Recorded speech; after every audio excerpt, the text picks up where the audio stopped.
ഈ സമരം ഫെബ്രുവരി മാസം 10-ാം തീയതിയാണ് ആരംഭിച്ചത്. അന്ന് ആരംഭിച്ച സമരത്തിന് 4-ാം ദിവസം തന്നെ ചർച്ചയ്ക്ക് വിളിച്ചിരുന്നു. 38 ദിവസം കാത്തു നിന്നിട്ടില്ല. നിരാഹാര സമരം പ്രഖ്യാപിക്കാൻ കാത്തു നിന്നിട്ടില്ല. അതൊക്കെ സമരത്തിൻ്റെ ഇപ്പോൾ 3-ാമത്തെയോ മറ്റോ ഘട്ടമായിട്ടാണ് അങ്ങനെ നിരാഹാര സമരത്തിലേക്കൊക്കെ അവർ പോകുന്നത്. ഈ സമരത്തിൻ്റെ ആദ്യഘട്ടം അവരെങ്ങനെയാണോ പ്രഖ്യാപിച്ചിരുന്നത് ആ ഘട്ടത്തിൽ തന്നെ ഇവരെ ചർച്ചയ്ക്ക് വിളിച്ചതായിരുന്നു.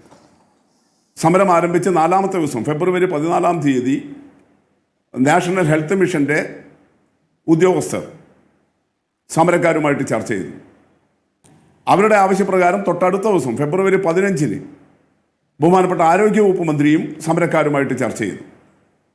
അതുകൊണ്ട് സമരം ത്തോട് എന്തെങ്കിലും ഒരു പ്രഹസനം കാണിക്കാൻ വേണ്ടിയിട്ടാണെങ്കിൽ ഈ ഫെബ്രുവരി 14-നും 15-നും തുടർച്ചയായ ദിവസങ്ങളിൽ ചർച്ച നടത്തേണ്ട കാര്യമുണ്ടായിരുന്നില്ലല്ലോ. അന്ന് ഇങ്ങനെ ഒരു മാധ്യമങ്ങൾ പോലും ഇവരുടെ സമരത്തിന് ആ ദിവസങ്ങളിൽ ഫെബ്രുവരി 10-ന് ആരംഭിച്ച സമരത്തിന് ഫെബ്രുവരി 14-നും 15-നും ഇന്ന് കാണുന്നത് പോലെ ഒരു മീഡിയ കവറേജും ഉണ്ടായിരുന്നില്ല.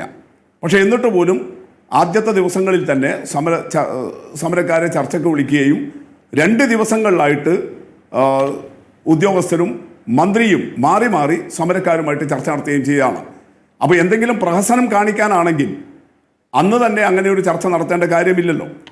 ഞാൻ ആവർത്തിക്കുന്നു, അന്ന് മീഡിയ കവറേജ് ഇത്ര പോലും ഈ സമരത്തിനുണ്ടായിരുന്നില്ല. അങ്ങനെയാണെങ്കിൽ അന്നത് അവഗണിച്ച് വിടുകയല്ലേ വേണ്ടിയിരുന്നുള്ളൂ. അന്ന് അങ്ങനെ ഒരു ചർച്ച നടത്തേണ്ട കാര്യമില്ലല്ലോ. അതുകൊണ്ട് സമരത്തെ ഏറ്റവും ഗൗരവമായിട്ട് തന്നെയാണ് കണ്ടത്. അതുകൊണ്ടാണ് നാഷണൽ ഹെൽത്ത് മിഷനിലെ മേധാവികളും ബഹുമാനപ്പെട്ട ആരോഗ്യ വകുപ്പ് മന്ത്രിയും ഇപ്പോൾ ഈ 38 ദിവസത്തിനിടയിൽ 4 റൗണ്ട് ഈ സമരക്കാരുമായിട്ട് ചർച്ച നടത്തിയിട്ടുള്ളൂ. 4 റൗണ്ട് ചർച്ച നടന്നു.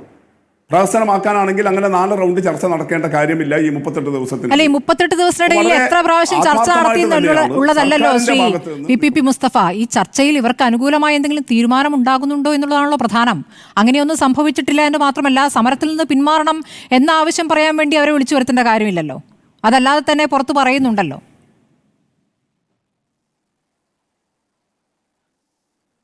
സമരക്കാർ ഇന്നിപ്പോൾ നടന്ന ചർച്ചയുടെ കാര്യങ്ങൾ ആ ചർച്ച കഴിഞ്ഞ ഉടനെ തന്നെ ബഹുമാനപ്പെട്ട മന്ത്രിയും വിശദീകരിച്ചിട്ടുണ്ട്. ഇപ്പോൾ സമരത്തിൻ്റെ ആളുകൾ പറയുന്നത് പോലെ തന്നെ ബഹുമാനപ്പെട്ട മന്ത്രിയും മാധ്യമ പ്രവർത്തകരോട് വിശദീകരിച്ചിട്ടുണ്ട്. ഈ ചർച്ച രാവിലെ 12:30 നടന്നു. അത് ഉദ്യോഗസ്ഥന്മാരുടെ നാഷണൽ ഹെൽത്ത് മിഷൻ്റെ സ്റ്റേറ്റ് മിഷൻ ഡയറക്ടറുമായിട്ടായിരുന്നു ചർച്ച. ആ ചർച്ചയിൽ ഒരു തീരുമാനമാകാത്തത് കൊണ്ടാണ് ഉടനെ തന്നെ ഉച്ചയ്ക്ക് 3 മണിക്ക് മന്ത്രിയുമായിട്ടുള്ള ചർച്ച നടത്തിയത്. മന്ത്രിയുമായിട്ടുള്ള ചർച്ചയിൽ ആദ്യം മന്ത്രി ഒരു ബ്രീഫിംഗ് നടത്തി. തുടർന്ന് സമരത്തിൻ്റെ ഈ സംഘടനയുടെ പ്രതിനിധികൾ ചർച്ചയിൽ പങ്കെടുത്തു.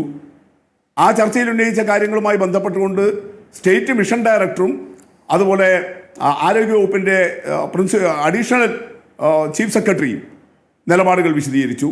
തുടർന്നാണ് വീണ്ടും ചർച്ചകൾ ക്രോഡീകരിച്ചുകൊണ്ട് ഈ ചർച്ചയുടെ ആത്യന്തിക ഫലം എന്ത് എന്നുള്ളതാണല്ലോ നമ്മൾ ചർച്ച ചെയ്യുന്നത്. ശ്രീ പി മുസ്തഫ, കഴിഞ്ഞ 16-ൽ ചർച്ച ചെയ്ത അതേ കാര്യങ്ങൾ ഇന്ന് NHM ഡയറക്ടർ ആവർത്തിച്ചു. അതേ കാര്യങ്ങൾ ആരോഗ്യമന്ത്രിയും ആവർത്തിച്ചു. അപ്പോൾ ജനാധിപത്യപരമായിട്ടാണ് ഈ കാര്യങ്ങളൊക്കെ പരിഗണിച്ചത് എന്നാണ് പറയുന്നത്. ജനാധിപത്യപരമായിട്ട് ഈ സമരത്തെ കണ്ടിട്ടേയില്ലല്ലോ. കാരണം ഈ സമരത്തിന്റെ ഓരോ ഘട്ടത്തിലും എങ്ങനെയൊക്കെയാണ് ഇവരെ അധിക്ഷേപിക്കുന്ന തരത്തിലുള്ള പ്രതികരണങ്ങൾ ഉണ്ടായിട്ടുള്ളത് നമ്മൾ കണ്ടിട്ടുള്ളതാണ്. ഈ സമരം ഇന്നും മന്ത്രി പറയുന്നു 26,000 ആശമാരിൽ 400 പേർ മാത്രമാണ് സമരത്തിനെന്ന്. ആ 400 പേർ എന്നൊരു തുച്ഛമായ കണക്കാണെങ്കിൽ ആ കണക്കിൽ പെടുന്നവരെ ചർച്ചയ്ക്ക് വിളിക്കേണ്ട കാര്യം ഉണ്ടായിരുന്നില്ലല്ലോ. അവർ സമരം ചെയ്യുന്നതുകൊണ്ട് ഒരു പ്രശ്നവും ഇല്ല എങ്കിൽ ആ സമരം പിൻവലിക്കാൻ എന്തിനാ ആവശ്യപ്പെടണം? ഈ 400 പേരെ പുച്ഛിക്കുകയും ആശമാർ ബാക്കി എല്ലാവരും പണിയെടുക്കുന്നുണ്ട്, ആ ജോലി ഒരു തരത്തിലും തടസ്സപ്പെടുന്നില്ല എന്ന് ബോധ്യമുണ്ടെങ്കിൽ എന്തിനാണ് പിന്നെ ചർച്ചയ്ക്ക് വിളിച്ചത്? ആ 400-ന്റെ കണക്കിപ്പോൾ പറയുന്നതിന് അടിസ്ഥാനം എന്താണ്? അപ്പോൾ ഈ വിഷയം എത്രത്തോളം അനുതാപപൂർവ്വം പരിഗണിക്കുന്നുണ്ട്? ഒരാളെയും പരിഹസിക്കുകയോ പുച്ഛിക്കുകയോ ചെയ്തിട്ടില്ല. വളരെ ശരിയായ നിലയിലാണ് ചർച്ചയിൽ ബഹുമാനപ്പെട്ട ആരോഗ്യവകുപ്പ് മന്ത്രി നിലപാട് സ്വീകരിച്ചിട്ടുള്ളത്. വിവിധ ആവശ്യങ്ങളാണ് ഉന്നയിച്ചിട്ടുള്ളത്. ആ ആവശ്യങ്ങളെക്കുറിച്ചെല്ലാം ഈ 4 ഘട്ടങ്ങളിലായിട്ട് നടന്ന ചർച്ചയിൽ സംസാരിച്ചിട്ടുണ്ട്. ജോലിഭാരമാണ് ഏറ്റവും പ്രധാനമായിട്ട് പറഞ്ഞ ഒരു പ്രശ്നം. ആ ജോലിഭാരത്തിൻ്റെ കാര്യം ആദ്യം നടന്ന ചർച്ചയിലും ഇന്നത്തെ ചർച്ചയിലും സംസാരിച്ചു. നാഷണൽ ഹെൽത്ത് മിഷൻ്റെ ഗൈഡ് ലൈൻ അപ്പുറത്ത് സംസ്ഥാന സർക്കാരോ ആരോഗ്യവകുപ്പോ സ്റ്റേറ്റ് ഹെൽത്ത് മിഷനോ എന്തെങ്കിലും വലിയ ജോലിഭാരം ഏൽപ്പിച്ചിട്ടുണ്ടോ അത് പരിശോധിക്കാം എന്ന് തന്നെ പറഞ്ഞിട്ടുണ്ട്. അങ്ങനെ ഇപ്പോൾ അവർക്ക് പ്രത്യേകം ഇപ്പോൾ ഈ നാഷണൽ ഹെൽത്ത് മിഷൻ്റെ ഗൈഡ് ലൈനിന് പുറത്ത് ഇന്ന കാര്യങ്ങൾ ഈ സ്റ്റേറ്റ് ഗവൺമെൻറ് എക്സ്ക്ലൂസീവ്ലി ഇവരുടെ മേൽ ഒരു ജോലിഭാരം പോലെ ഏൽപ്പിച്ചിട്ടുണ്ടോ എന്നുള്ളത് വന്നിട്ടില്ല. രണ്ട്, ഇവരുടെ റിട്ടയർമെൻറ്റ് പ്രശ്നം പറഞ്ഞിരുന്നു. ഇപ്പോൾ അവർക്ക് അങ്ങനെ ഒരു റിട്ടയർമെൻറ്റ് പ്രായമേ ഇല്ല. ആരോഗ്യമുണ്ടെങ്കിൽ, പണിയെടുക്കാനുള്ള ശേഷിയുണ്ടെങ്കിൽ അവർക്ക് അത്രയും കാലം തുടരാം. നേരത്തെ കാസർഗോഡ് ജില്ലയിലാണ് 62 വയസ്സായപ്പോൾ ഒരാൾ പിരിഞ്ഞു പോകണം എന്ന് അന്നത്തെ സർക്കുലർ വെച്ചിട്ടുള്ള ഒരു നിലപാടുണ്ടായിരുന്നത്. അന്ന് തന്നെ ഗവൺമെൻറ് ഇടപെടുകയും അവർ കാസർകോട്ടെ ആ ആശ പിരിഞ്ഞു പോകേണ്ടതില്ല എന്ന് നിലപാടെടുക്കുകയും അവരിപ്പോഴും 62 വയസ്സ് കഴിഞ്ഞിട്ടും ഈ സേവനം തുടരുകയും ചെയ്യുന്നുണ്ട്. ആ വിഷയം ഇന്നും ചർച്ച ചെയ്തിട്ടുണ്ട്. ഇൻസെന്റീവിന്റെ കാര്യം ചർച്ച ചെയ്തിട്ടുണ്ട്. ഓണറേറിയത്തിന്റെ കാര്യം ചർച്ച ചെയ്തിട്ടുണ്ട്. ഇങ്ങനെയെല്ലാം ശരിയായ ഉള്ളടക്കത്തോടു കൂടി തന്നെയാണ് എന്താണോ ഇവർ ഉന്നയിച്ചിട്ടുള്ള ആവശ്യങ്ങൾ അതെല്ലാം ഗൗരവമായ പ്രാധാന്യത്തോടു കൂടി തന്നെയാണ് ചർച്ച ചെയ്തു. പക്ഷേ ഒന്നും ഇപ്പോൾ നടപ്പാക്കാൻ കഴിയില്ല. ഇതാണ് അവരോട് പറയുന്നത്. അതുകൊണ്ടാണ് അവർ നിരാഹാരത്തിലേക്ക് പോകുന്നത്.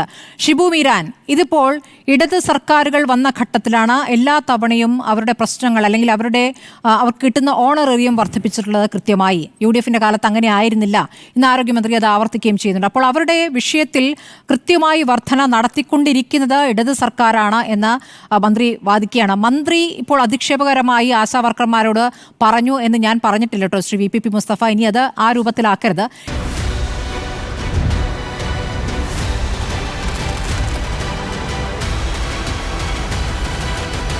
ഡിബേറ്റ് വിത്ത് സ്മൃതി പരുത്തിക്കാട്.